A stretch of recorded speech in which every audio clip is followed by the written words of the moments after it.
All right, good morning. So in the theme of disaster today, my topic is called Fixin Asphyxiants, a discussion about toxic gas poisoning. So some of the topics that I'm going to mention today were mentioned in other presentations. So this is good. Repetition is always great. We'll dive a little deeper into some of the things that were already mentioned.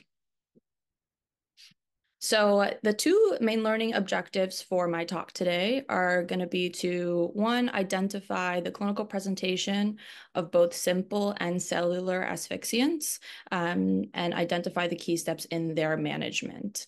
The theme of my talk is of my favorite cartoon, which I know all of our nerds and will be familiar. So the last objective will be to see how many Pokemon you can correctly identify in my slides. So feel free to put it in the chat if you'd like.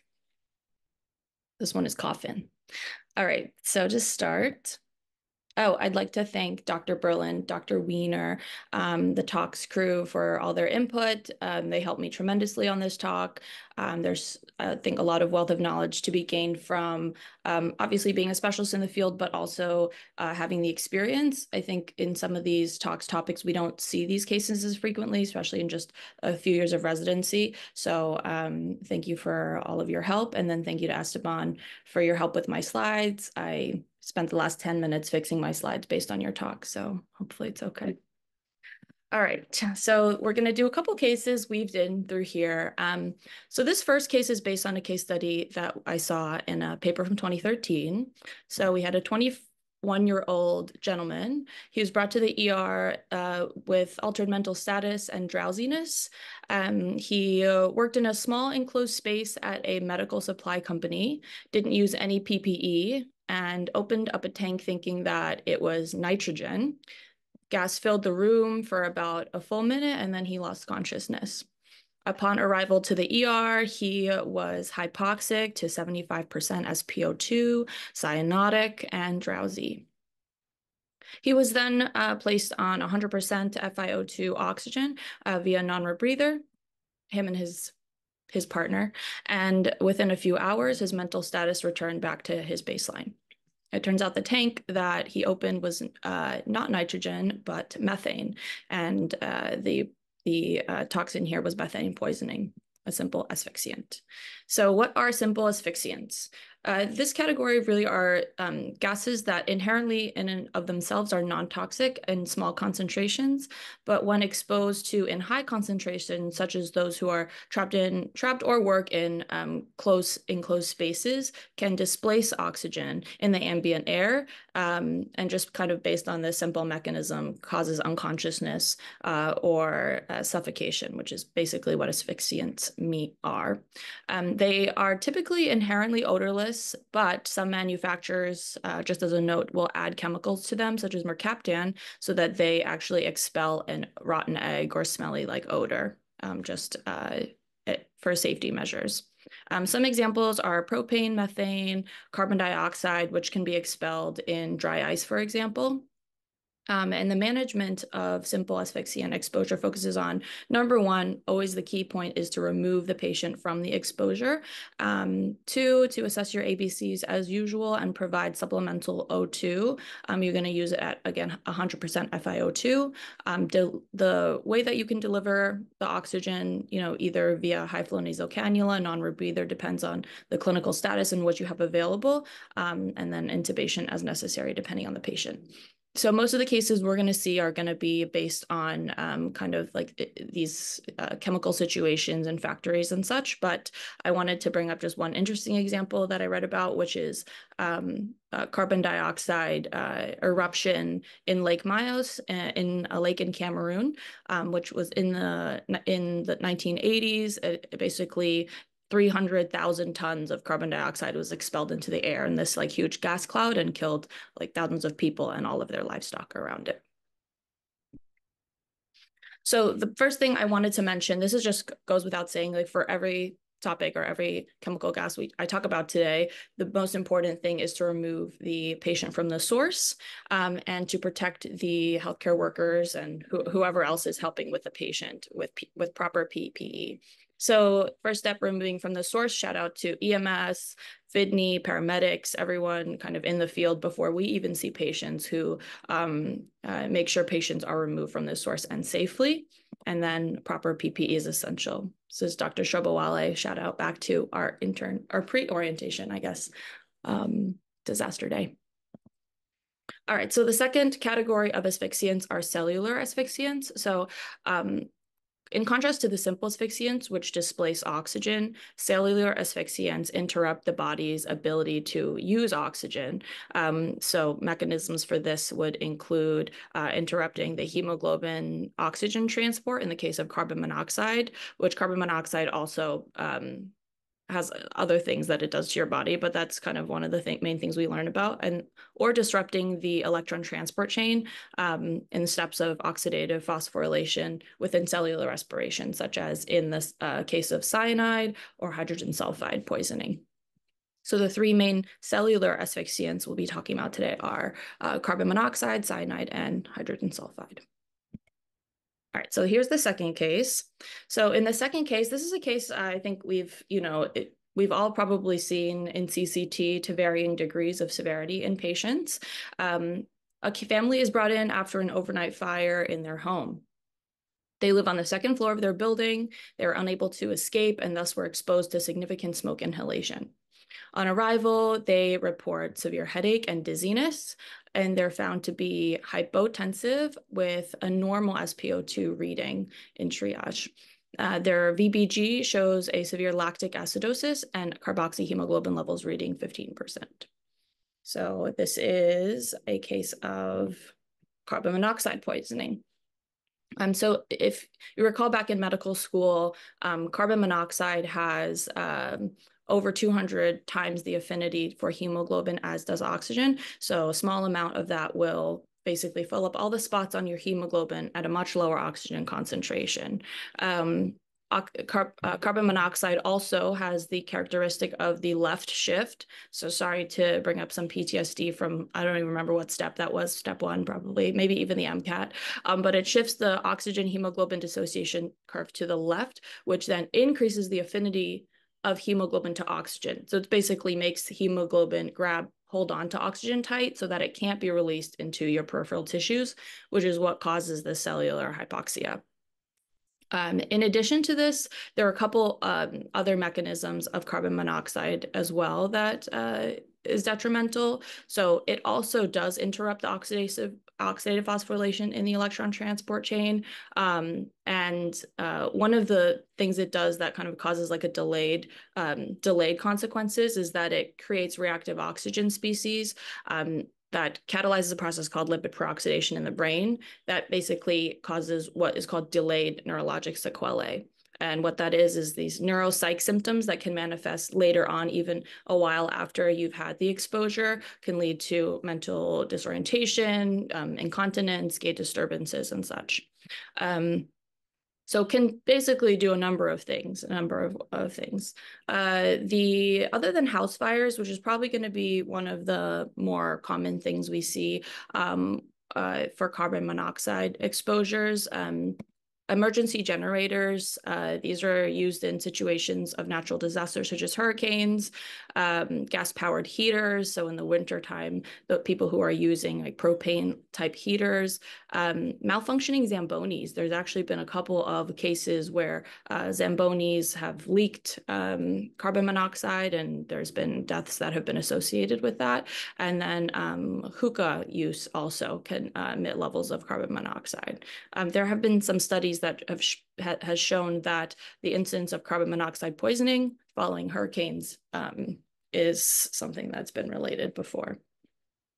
And the other thing I just wanted to mention is that the normal SpO2 reading in the setting of carbon monoxide poisoning is because the pulse ox can't differentiate between the carboxyhemoglobin and the oxyhemoglobin, so it's going to read it as normal, essentially. So that's important to know, even though at a cellular level you are hypoxic.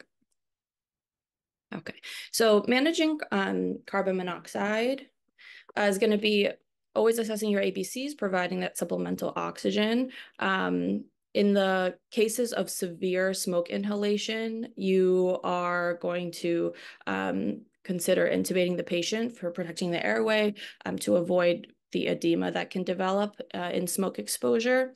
I wanted to mention hyperbaric oxygen therapy that is indicated in severe carbon monoxide poisoning, especially in patients who have syncope, that syncope as a symptom of their carbon monoxide poisoning, because they are at higher risk of these like delayed neurologic sequelae that I mentioned earlier. In addition to obviously providing high levels of supplemental O2. So there's about 1,500 facilities in the US, and the closest to Kings County is going to be the Jacobi Burn Center if you were needing to transfer a patient for hyperbaric therapy. All right, in our third case here. So for our third case, oh wait, sorry, hold on, I lost my thing. Okay, so for our third case, we have a patient and he decides to try a new recipe to make a cassava cake, which is a delicious traditional Filipino dessert. Cassava also is used in a lot of Caribbean recipes too, like butter cassava. The patient says he gets extremely hungry while preparing the ingredients, and he decides to eat 5 pounds of raw cassava root while he's making his cake. Soon he begins to feel weak, dizzy, nauseous, and he has a horrible headache. By the time he goes to the ER, he is found to have severe metabolic acidosis with an elevated lactate, and his venous PO2 is elevated. So he's venous hyperoxemia. His venous PO2 is the same as his arterial PO2.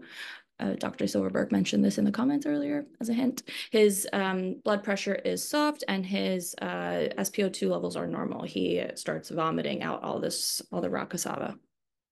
So this is our case here for cyanide poisoning.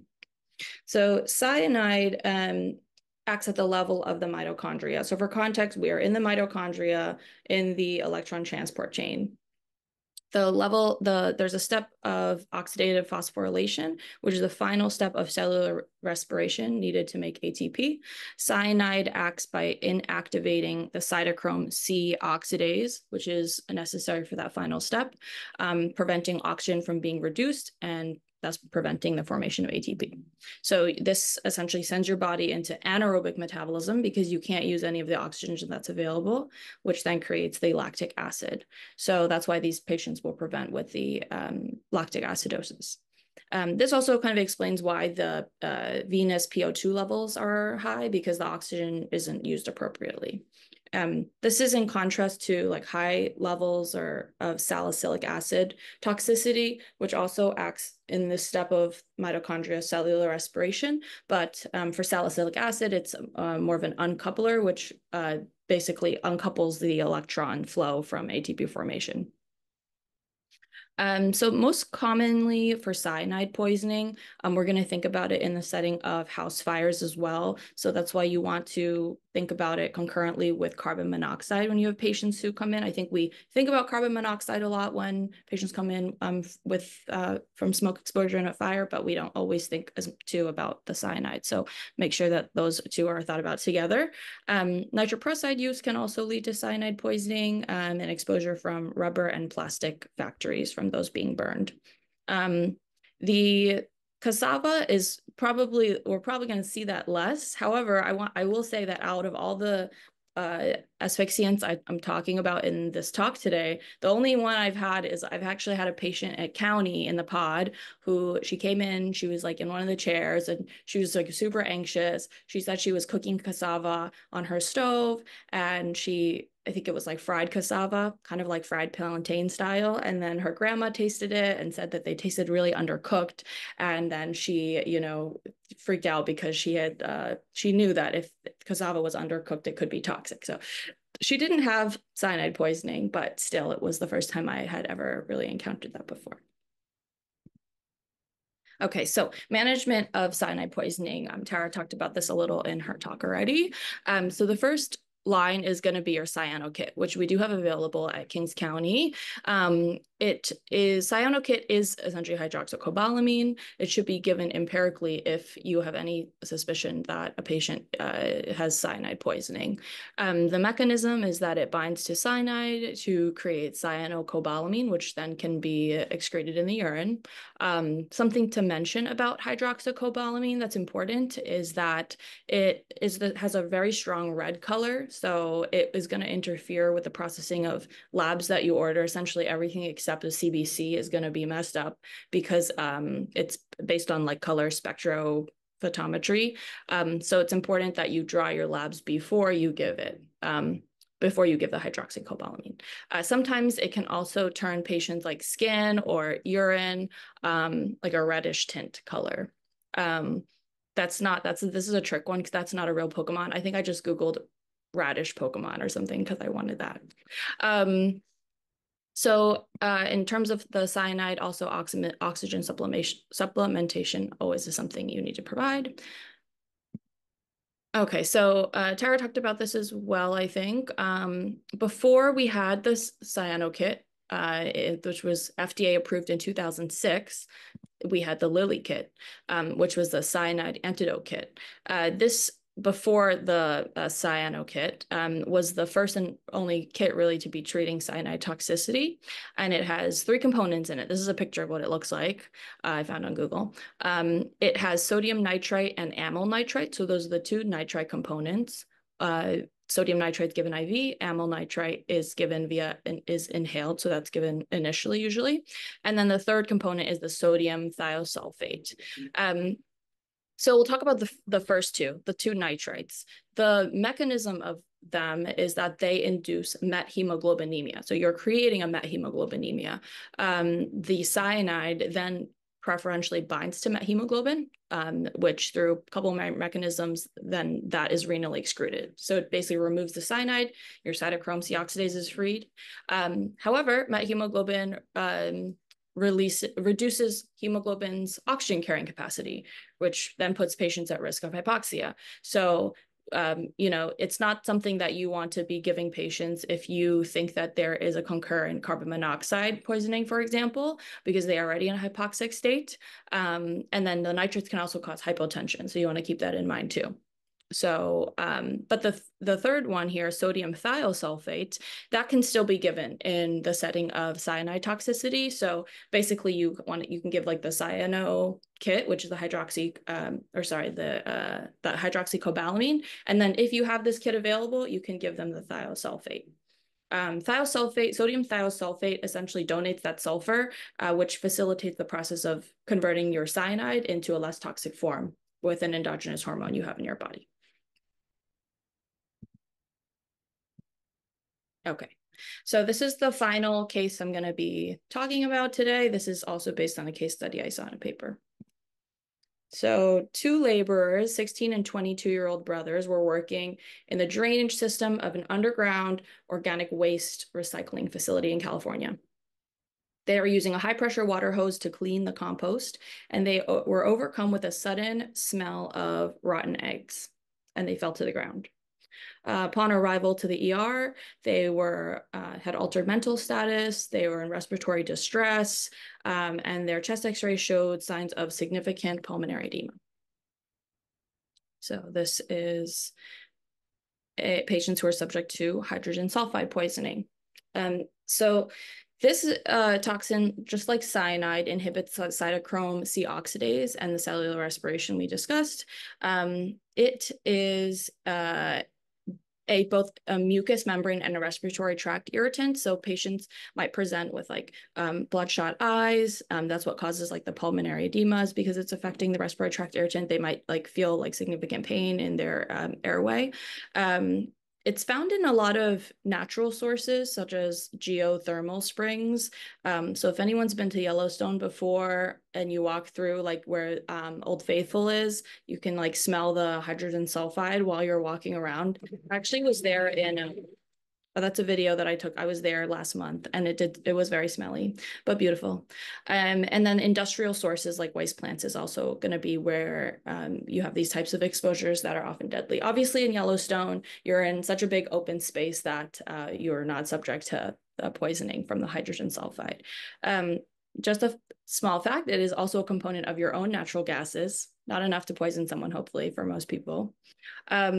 The other thing to mention is that at high concentrations, you can develop what's called olfactory fatigue, where the concentration of the hydrogen sulfide is so high that your olfactory nerve is paralyzed and you can't smell it anymore. So that obviously puts rescuers and other people who are in the area at risk because they won't, even notice that there's a foul odor.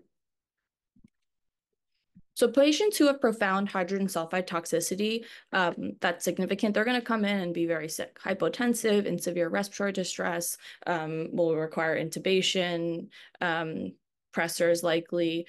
So the first step, of course, is to remove the patient from the exposure and secure their airway.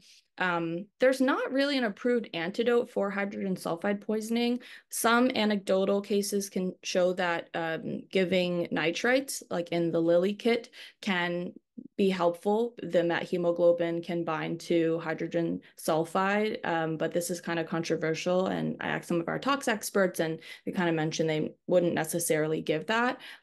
If a patient has refractory hypotension, you can consider giving methylene blue or hydroxycobalamin in the cyano kit. So some of these are my main takeaways. Sorry, Esteban, they're bullet points. So the first step, remove your patient from your source, ensure proper PPE for all your staff, provide supplemental oxygen, make sure you secure your OAs, number one. Consider your antidotes if appropriate. So it's probably important to know at your site which ones you have available. And then always keeping asphyxiants in mind for patients who come in with altered mental status with an unclear history. These are my references, and there's my QR.